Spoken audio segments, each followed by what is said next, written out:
What's up, people? Today's video is going to be a little bit different from normal. Today's video is dedicated to my fellow YouTube creators. So today what we're going to be doing is going behind the scenes with my videos as well as some of my YouTube friends' videos to show what equipment we use to make our videos. So we're going to go behind the scenes. We're going to see our lights, our cameras, our microphones. What type of equipment are we using to create our videos? So let's get right into it. So we're going to start off with my setup. So my main camera that you're looking at right now is the Sony A6400. And spoiler alert, you're going to see that most likely a lot of us will use similar equipment because these are most likely known as the most effective for making YouTube content. So my main camera again is the Sony A6400. Now I use this in conjunction with a Sigma 1.4 aperture lens. I'm going to say the lens was about $400 and the camera itself is $1,000. So I would say that's about mid-range as far as what you could pay. Now I also have a top-down camera. This camera here is the Canon M50, and I'm using the actual kit lens on this. So this is what I'm using to get all my top-down shots. Again, a camera that you might see later on in this video with some other creators. So that camera runs about $500. I'll have I'll have the links to all of this stuff down in the description if you want to check it out. But yeah, that's running about $500, and that's for the camera and the kit lens. So you'll also see a lot of people using that, and that's really good if you're a vlogger because it has the flip out screen. The Sony camera also has the flip up screen, but it's not the best if you're trying to vlog. So depending on your uses, depending on what camera you want to go with, of course the Sony probably going to give you a better picture, but the Canon is not far behind. Now as far as my mic, this is actually a mic I just started using, and I actually just did a review of, or I did a comparison of this mic. So this is the Akg P120. It's a condenser microphone. I have it hooked up into an audio interface, which is from Behringer's, the Euphoria UM2. It's a very, very cheap audio interface, which I have wired directly into my computer. So whenever I record a video, I'm recording video directly into my camera, and I'm also recording video into StreamYard.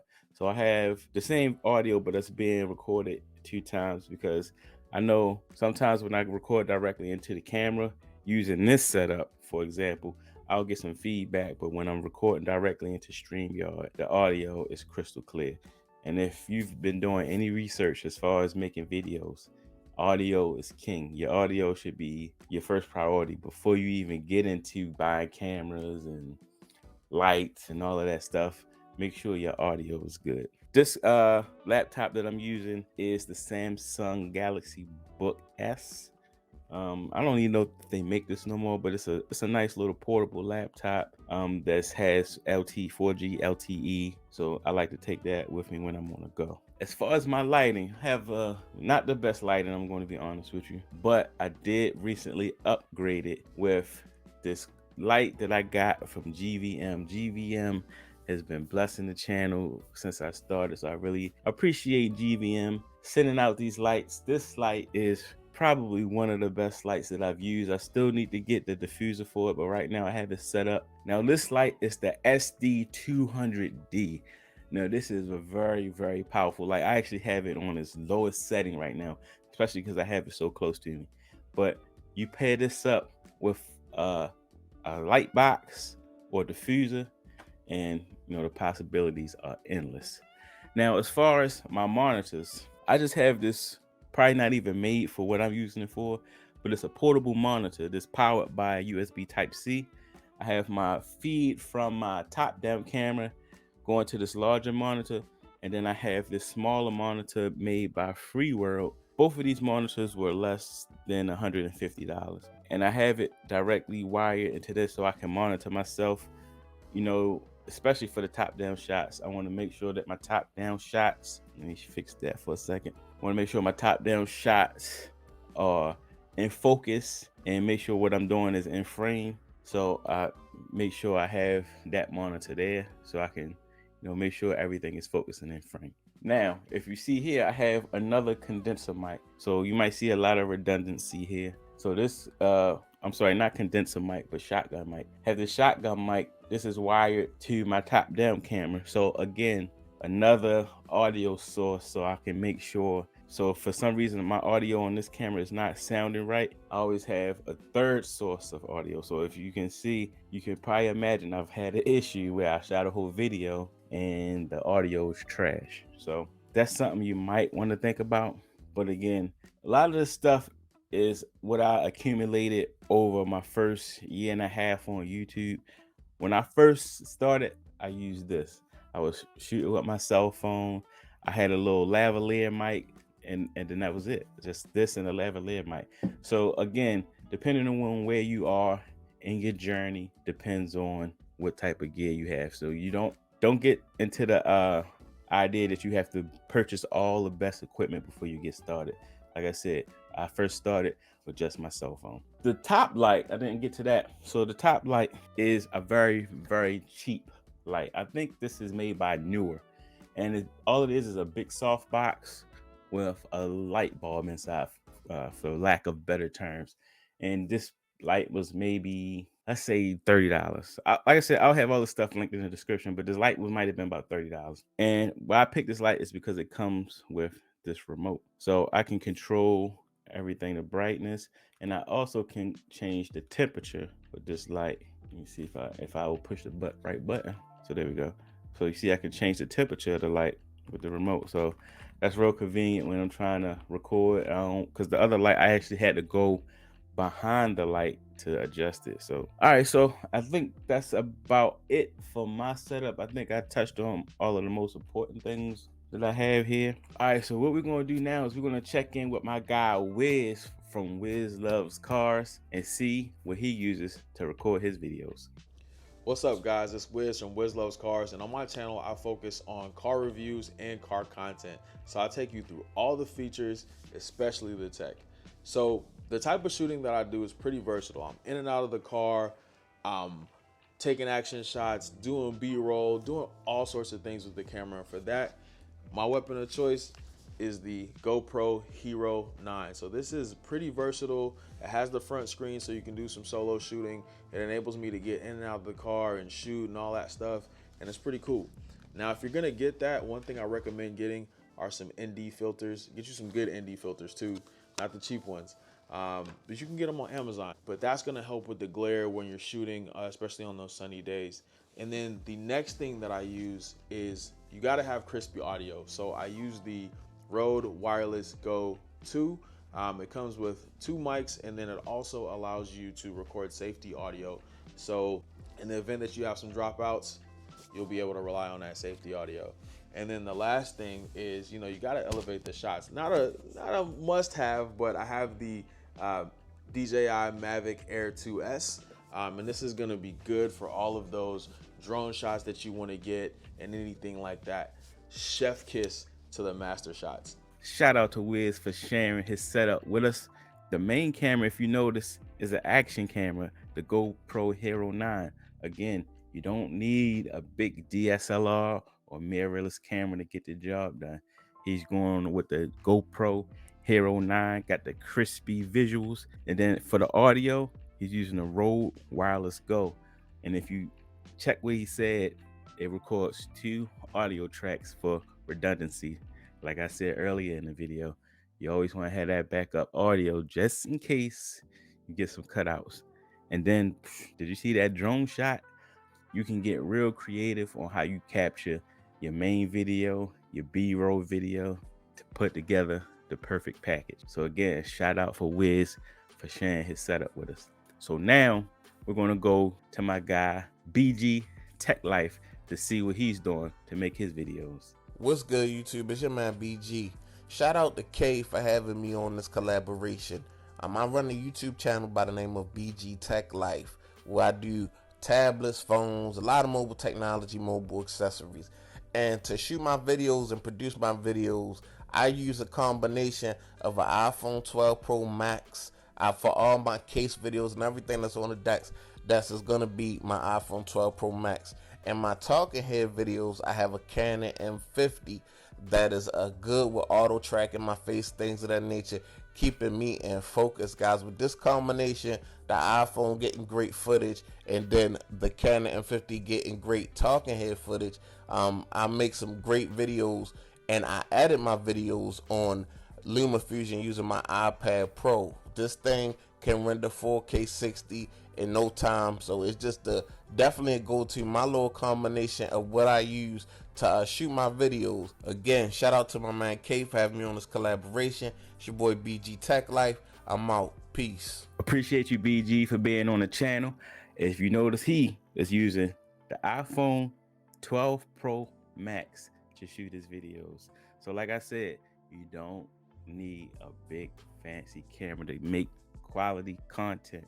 As far as his talking head shots, he's using the same camera that I use for my top down shots, which is the Canon M50, a go-to for a lot of YouTubers. The Canon M50, can't go wrong with the autofocus, one of the best cameras on the market. And then him, just like myself, uses the iPad Pro and LumaFusion to edit his videos. That's something I didn't go into earlier in the video. I do use the iPad Pro as well as LumaFusion, just like BG, to edit my videos. So it's very convenient if you want to edit on a go.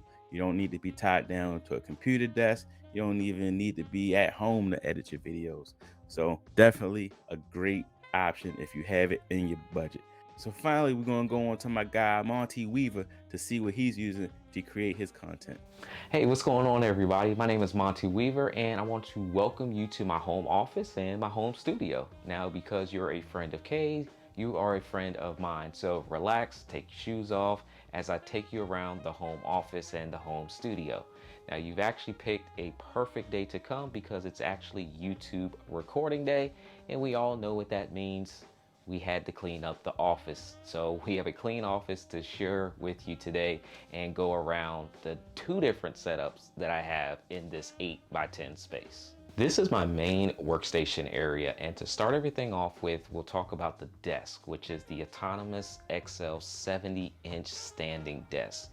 Now, this is one of my favorite desks because it has 4 different presets, so I can set it to different height levels, whether I'm sitting or for whether I'm standing.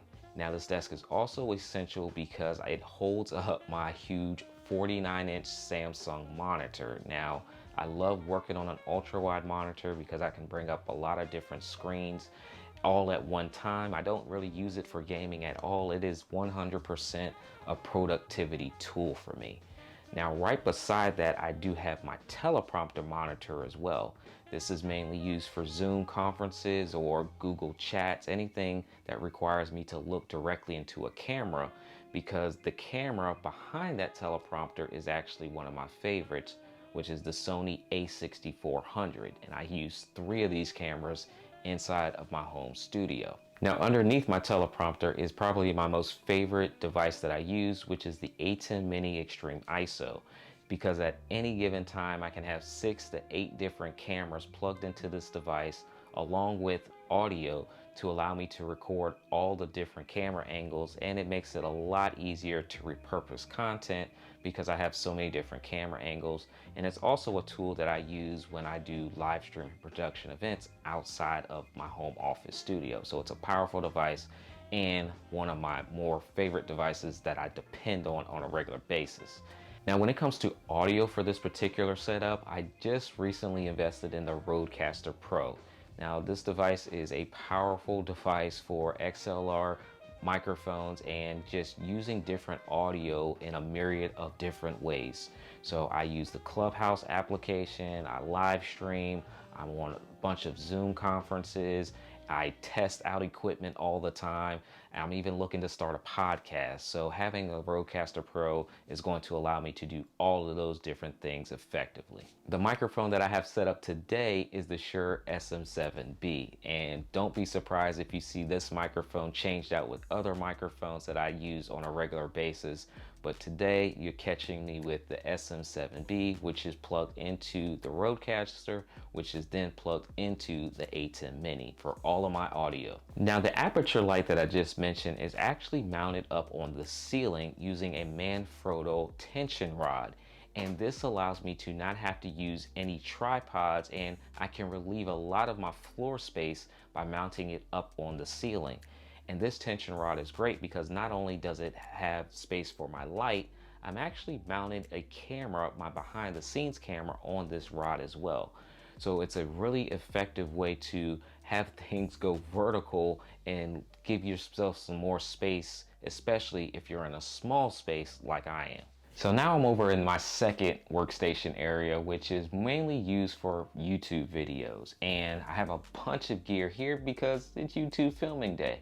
And one of the more important pieces of gear in this whole section really is my slider. This is my iFootage camera slider, and it has another Sony A6400 camera sitting on top of it. And I use this a lot for my B-roll shots, and sometimes when I live stream to just get that nice slow pan from a different camera angle. Now the microphone that I'm using for this setup is actually a boom microphone. It's the Sennheiser NKH50, and it sounds amazing. So I'm looking forward to using it in more videos to have really good audio where a lapel microphone may not be a good fit, or I just don't want a standing microphone on my desk to be in the shot. So having a boom microphone out of the way that sounds good and captures really good audio is one of those things that I was looking for this particular camera angle. Now for the lighting on this particular space, I'm using the newer flat panel light. Now this is a bicolor light that I'm using. It allows me to plug it into the wall or just use a battery. And because it's nice and thin, it makes it easy to move around the room when I may need to light a different area of the room. Now, as the equipment has constantly accumulated in this space, I'm always looking for creative storage. And one of those is actually a behind the door shoe rack. And I use it for a lot of the essentials, extra batteries, extra cables, maybe screw mounts, anything that is small and could get lost easily. I just put it right there. So if you're ever wondering what is hanging on the door, it's a little bit of everything. Another place that I use for storage is hidden in plain sight, and that just happens to be this bookshelf.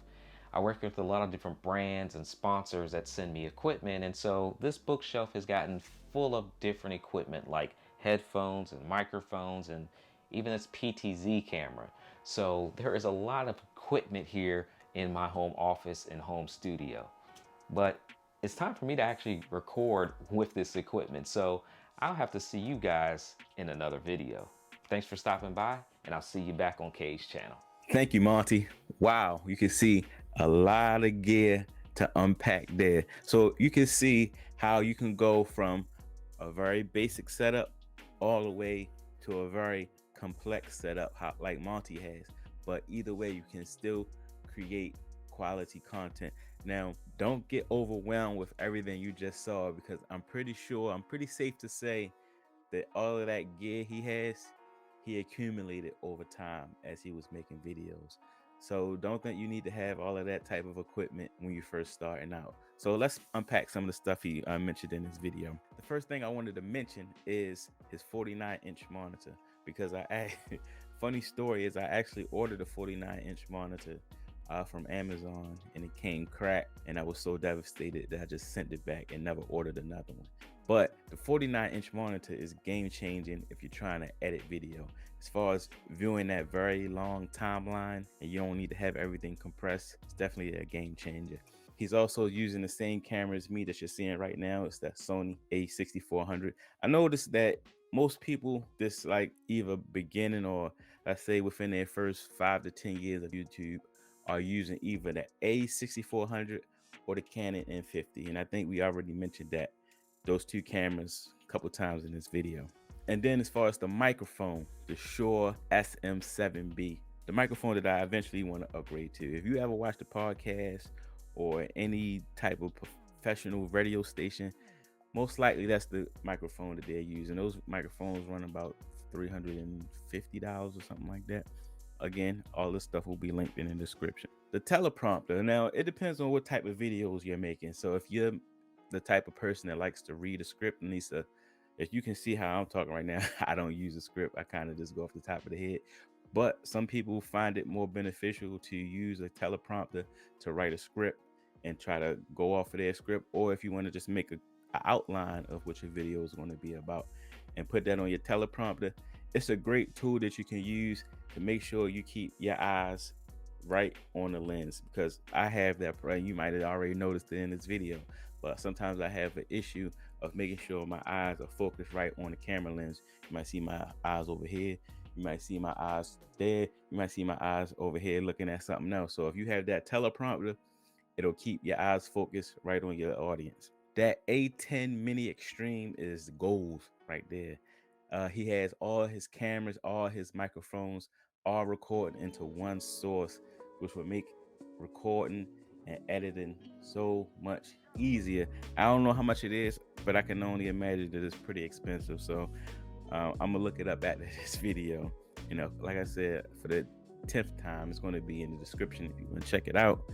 But yeah, that's a game changer. Anything that you can do to streamline your editing process is going to be a game changer, because let's be honest, what's the main thing that sometimes stop you from making videos? You don't feel like it, you don't have the time. So anything you can do to streamline that process to make it to where you know, oh, I can make a video in an hour, I can make a video in 45 minutes.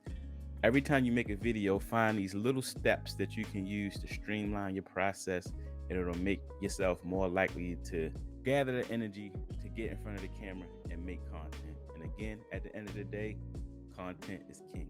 Now, if you're somebody that's going to be doing a lot of live streaming, I'm actually going to start jumping into the live streaming myself. But the Elgato Stream Deck is definitely a game changer. It'll let you, trigger different actions while you're doing a live stream. I know if you probably ever watch Twitch or anything like that, where you see people have things popping up on the screen during a live stream, switching camera angles, all that can be done through the Elgato Stream Deck. So definitely a game changer. So again, shout out to Wiz Loves Cars, BG Tech Life, and my man Monte Weaver for sharing their setups with us. I'll have all of their pages linked down in the description if you want to go check out some of their content. Please go check out some of their content. They have some great content, and I definitely appreciate them being on the channel. So if you have any other questions about my setup or any of the setups that you've seen in this video, drop them down in the comment section and I'll be sure to get to them. So I want to thank y'all for watching. Don't forget to like and subscribe, and I'll see y'all in the next video. Peace out.